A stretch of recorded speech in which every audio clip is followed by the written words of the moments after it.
안녕하십니까. 경향신문 이대근입니다. 오늘의 주제는 균형 외교입니다. 이명박 대통령은 취임 초기 노무현 대통령의 외교 정책을 청산한다면서 한미 동맹 강화에 집중했습니다. 그러자 한중 관계를 너무 무시한다는 소리가 들렸습니다. 2008년 5월이었습니다. 중국 외교부 대변인은 한미 군사 동맹은 냉전 시대의 유물이다, 이렇게 논평을 했습니다. 전례 없는 노골적 비판이었습니다. 한중 정상회담을 한다고 이 대통령을 베이징에 초청해놓고 회담 직전에 이렇게 말을 했으니 정면 공격이나 다름이 없었습니다. 동맹 만능주의가 도전에 직면한 것입니다. 그러자 이명박 대통령은 외교부에 중국 담당 부서를 늘리고 신임 많은 인사를 주중대사로 보내면서 대중관계 개선에 나서야 했습니다. 박근혜 대통령은 이 대통령의 실수를 반복하고 싶지 않았습니다. 그래서 대중관계에 처음부터 신경을 썼습니다. 결국天安문 성루까지 올라갔습니다. 그러나 곧 파경을 맞았고 미국 편중으로 돌아섰습니다. 일본과는 오랜 대립 끝에 무언칙한 타협을 했습니다. 남북관계는 단절을 했습니다. 균형을 잃은 극단 외교였습니다.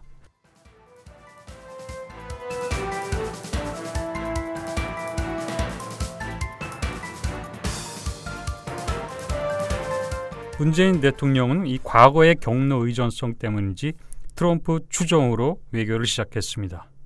다행히 중국과 사드 갈등을 봉인하면서 너무 늦지 않게 관계 복원의 길로 들어섰습니다. 문재인 대통령은 미국과의 외교를 중시하면서도 중국과의 관계도 더욱 돈독하게 만드는 균형 있는 외교를 제시했습니다.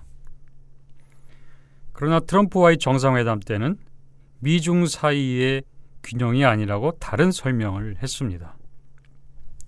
이렇게 이명박 정부 이래 문재인 정부까지 10년의 외교사는 미국과 중국 사이에서 균형 잡기에 성공하지 못한 시기였고 또한 나름대로 균형을 위해 노력해온 시기이기도 했습니다. 이명박 대통령은 동맹 만능론의 초기 실수를 많이 하려고 했습니다. 박근혜 대통령은 균형 외교의 긴장감과 미묘함을 이해하지 못하고 방법도 잘 몰랐지만 균형의 가치는 인식을 했습니다. 보수 정권으로서는 처음으로 균형 외교를 뜻하는 조화라는 용어를 쓴 것도 박근혜 정부였습니다. 문재인 대통령은 사드 트럼프 요인에 흔들렸지만 균형 외교의 필요성을 분명히 꿰닫고 있습니다. 강국에 둘러싸인 한국의 균형과 조화는 평화와 번영이라는 국가의 이익을 추구자 하는 정상 국가라면 피할 수 없는 냉정한 게임의 규칙입니다. 이념의 문제가 아닙니다. 선택의 문제도 아닙니다. 어떻게 하느냐 방법의 문제입니다.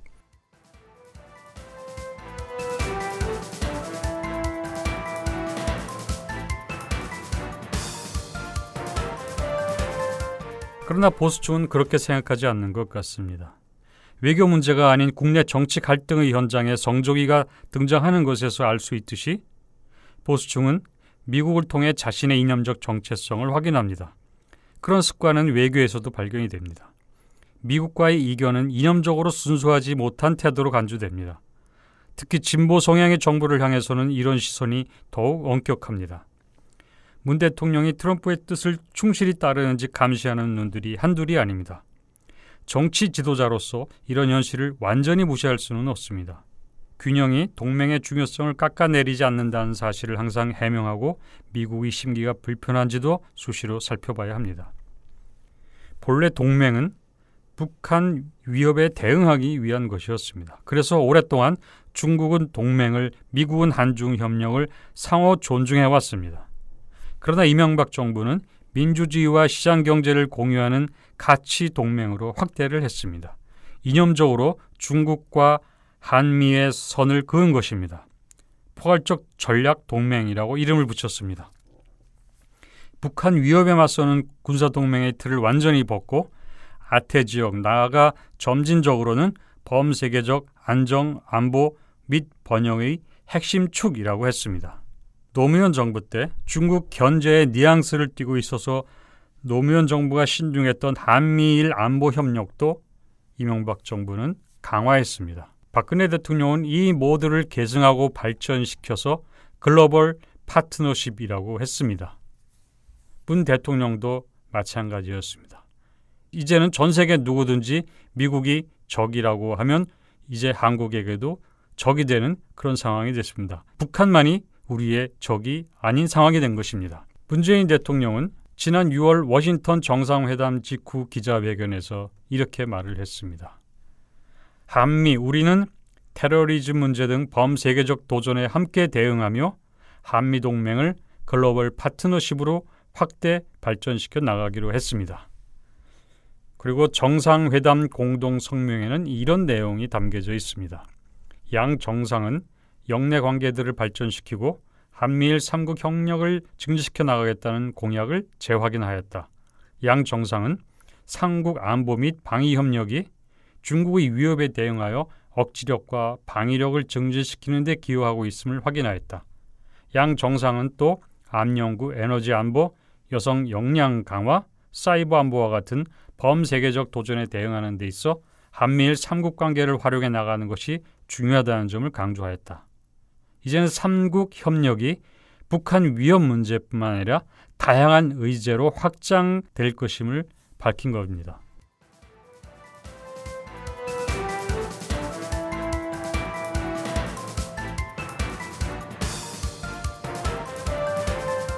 이런 동맹 성격의 변화는 균형 추구에 난관을 조성합니다. 중국 견제의 의미를 담고 있는 동맹을 유지하면서 한중 협력을 강화하는 건 결코 쉬운 일이 아니기 때문입니다. 지금부터라도 집 나간 동맹을 다시 묶어두고 이 선을 넘지 않도록 신중히 행동하면서 대중 협력을 확대하는 실용적 접근을 해야 합니다. 온전히 한 국가가 한국의 평화와 번영을 보장해 주지는 않습니다. 한중 간 사드 갈등 때 미국이 그랬습니다. 사드 문제의 핵심은 미중 간 전략적 이익을 둘러싼 대립입니다. 그런데 중국은 미국이 아닌 한국의 경제 보복을 했고 미국은 당하는 한국에 별 관심을 갖지 않았습니다.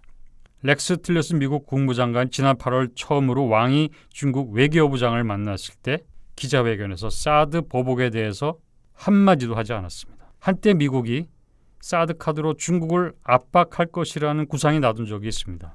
중국이 대북 제재를 강화해서 북핵 문제를 해결하면 미국이 사드를 철수할 수 있다고 중국을 다그치라는 것입니다.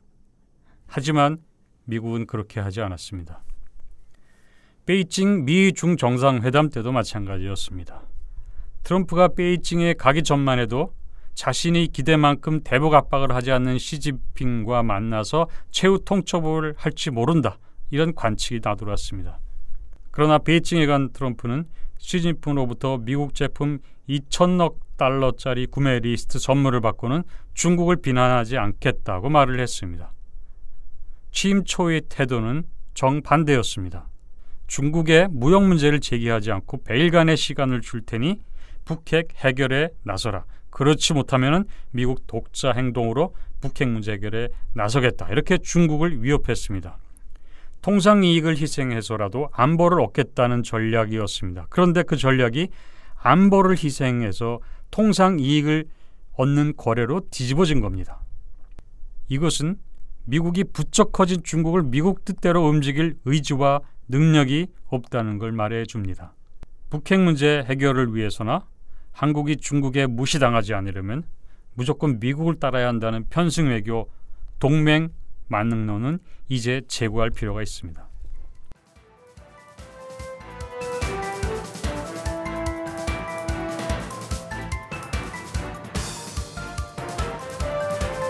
균형은 남북 관계와 동맹 간에도 필요합니다. 인도를 찾은 틸러슨 미국 국무장관은 인도 외교부 장관에게 국제사회가 북한과 외교관계를 정지시켜야 한다고 요구를 했지만 인도 외교부 장관은 소통 창구는 열어둘 필요가 있다면서 거부를 했습니다. 그런데 정작 국제사회의 북한 고립을 주도하고 있는 미국이 인도 논리를 이미 적용을 했습니다. 틸러슨은 미국의 대북 채널이 2개 내지 3개라고 자랑을 한 것입니다. 그런데 한국은 하나도 없습니다. 남북 대화는 동맹과 함께 갈 수 있고 함께 가야 합니다. 균형은 또한 한 정부 내에서 정책과 정책 사이에서도 필요합니다. 동맹을 언급할 때는 동맹 만능론을 주장하다가 한중협력을 말할 때는 균형론을 내세우며 오락가락해서는 안 됩니다. 때에 따라 달라져서도 안 됩니다. 어제는 동맹 만능주의로 나가다가 내일은 균형 외교를 내세우는 건 역시 균형을 잃은 것입니다. 여기 코끼리가 하나 있다고 해봅시다. 머리는 러시아에 있고 몸통은 중국에 있고 다리는 인도에 있다면 그건 온전한 코끼리가 아닙니다. 살아있는 코끼리는 머리, 몸, 다리가 서로 밀접하게 연결되어 있어야 합니다.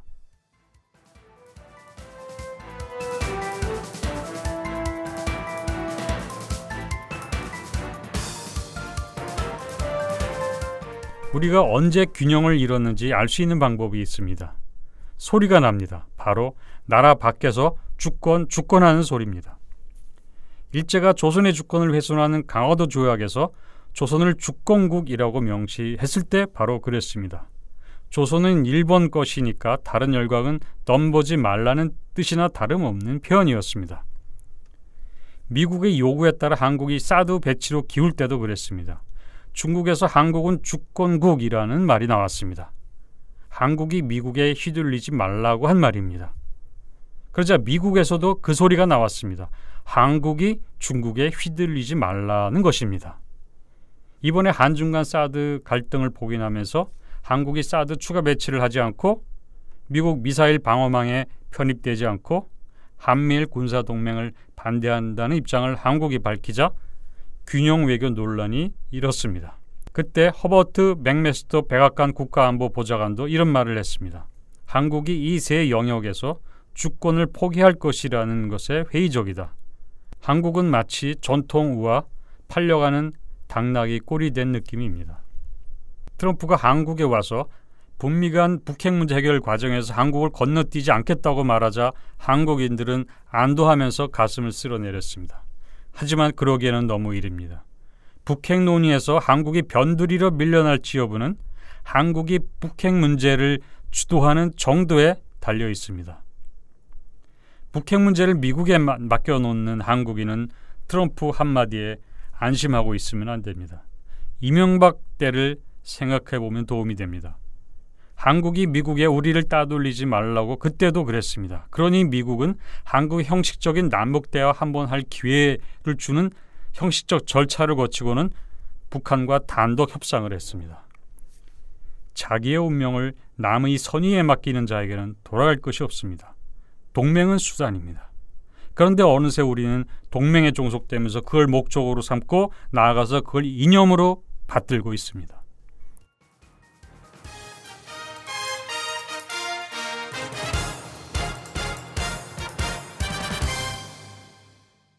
우리가 진정 주권국이라면 두 눈으로 보고 두 발로 서야 합니다.